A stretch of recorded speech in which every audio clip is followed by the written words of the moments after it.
Before the release of Black Ops 6 Zombies, many Call of Duty Zombies fans clowned Liberty Falls for being Warzone zombies and having little to no life to it. Treyarch responded by giving us 13 total side Easter eggs that really boost the map's aura.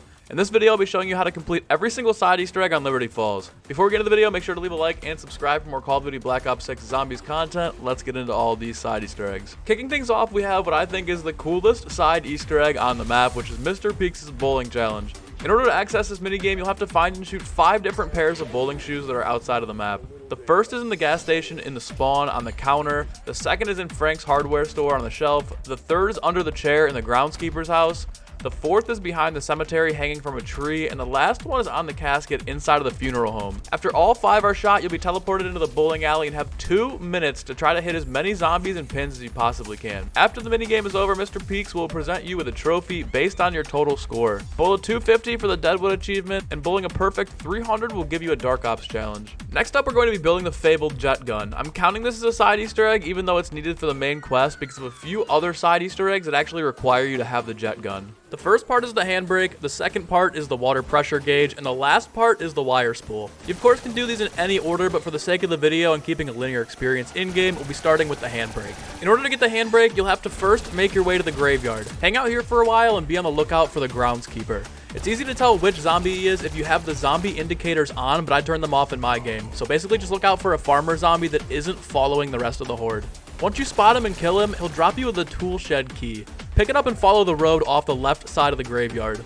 If you go down a ways, you'll find the tool shed nearby, and interacting with the door will open it up, revealing the handbrake. The next part we'll be getting is the water pressure gauge. If you continue down the road you were on while heading towards the shed, you'll come to the flower shop. This is directly to the right side across from Speed Cola, behind the bank if you came this way from spawn. In front of the flower shop, you'll find a water faucet that you can interact with. There's no indicator for this, but upon interacting with it, you'll pick up the water valve off of the top of the faucet.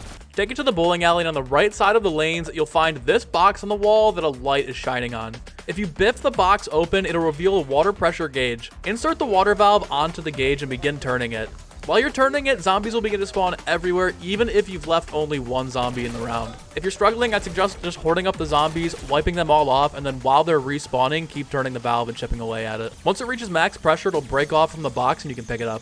The last piece for the jet gun is the wire spool. In order to get this, you'll need a mangler cannon, which you can either get by shooting one off of a mangler or spending salvage at a crafting table. Once you have the cannon, head to the electronics superstore in front of the comic book shop. Use the cannon to blast open the gate, and inside there will be a couple of dig piles on the ground. Interact with the dig pile to reveal some rewards, and if the wire spool isn't in the first pile, just keep digging and eventually you'll find it. Once you have all 3 parts, head to the Motor Lodge Hotel and spawn, and on the second floor, zombies will burst out of one of the doors at the end of the hallway when you walk near it. After killing all of the zombies, you can walk into the room and craft the jet gun. Sticking with free wonder weapons, if you pick up Melee Macchiato and punch this vending machine in the spawn area under the Motor Lodge, it'll spit out some salvage and essence with the potential to even give you a free ray gun. You can also melee the side of it once around for lower tier rewards and possibly a perk. Speaking of perks, if you come to the right side of the graveyard and look down this path, you'll notice a total of 5 cans sitting on the wooden fence, and if you shoot them all, you'll be given a free can of Deadshot. This one is so nice because the perk machine for Deadshot isn't on the map, and the only way you can get it is by hitting the Wonder Fizz after round 25 when it spawns in. If you liked that, you'll probably like even more free loot, which is why we'll be opening up the bank vault next. Around the map, there's 3 scraps of paper, each with a number on them above one of 3 lines. The line the number is above is the order in which you'll need to enter the code to get into the bank vault. The first is below the beer bucket in the bowling alley, the second is on the front of the desk in the bank, and the last is under the counter in the comic book shop. After you input all the numbers into the vault in the correct order, you'll gain access to the vault. Killing manglers and abominations will occasionally drop keys with different rarities on them that you can use to unlock drop boxes to collect extra rewards ranging from salvage to even a ray gun. The next 2 side Easter eggs are going to be simple ones to do with simple rewards. Destroying the car behind the groundskeeper's house will give you some extra loot, or nothing if you're unlucky like me. Shooting the pool table in the bowling alley will break all the balls into pockets, rewarding you with an extra 100 points. Moving into one you might not have known about, shooting the 2 candle holders in the back of the church a ton will cause them to ignite with a dark ether flame. This will make tiny little dark ether flares fly down from the sky, creating a dark ether trap inside of the church.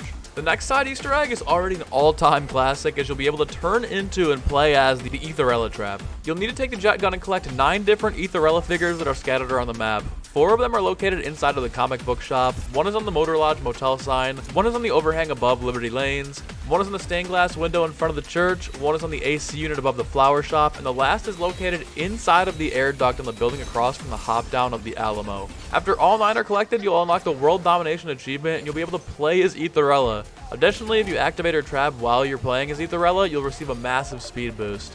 The next 2 Easter eggs both involve making zombies do some really odd things. If you look out of each of the binoculars by the water near the spawn, you'll notice a zombie dancing at the top of the mountain. Lining up both of the binoculars up to the zombie will cause all of the zombies on the map to start dancing.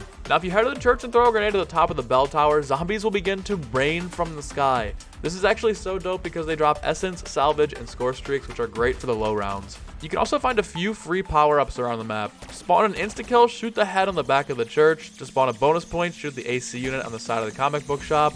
And to spawn a free nuke, explode a grenade or explosive on the chandelier of the bank. The last side Easter egg in Liberty Falls is the Easter egg song by Kevin Sherwood. I actually think this one's an all-timer. I really love it, and it's probably in my top 5 all-time zombie songs ever. Activate and interact with 3 Mr. Peak Walkmans around the map. The first is in the alley between Liberty Lanes and the Motor Lodge, the second is in the church on the pew, and the last one is on the bench at the back of the bank. Those were all of the side Easter eggs on Liberty Falls, and I've got to be honest, I love this map. Everyone trashed the hell out of it before launch, and I stood firm that it would end up being a great map, and the side Easter eggs really help its case here and give it a lot more life. If you enjoyed this video, be sure to leave a like and subscribe for more Call of Duty Black Ops 6 Zombies content. Have a good one and stay safe.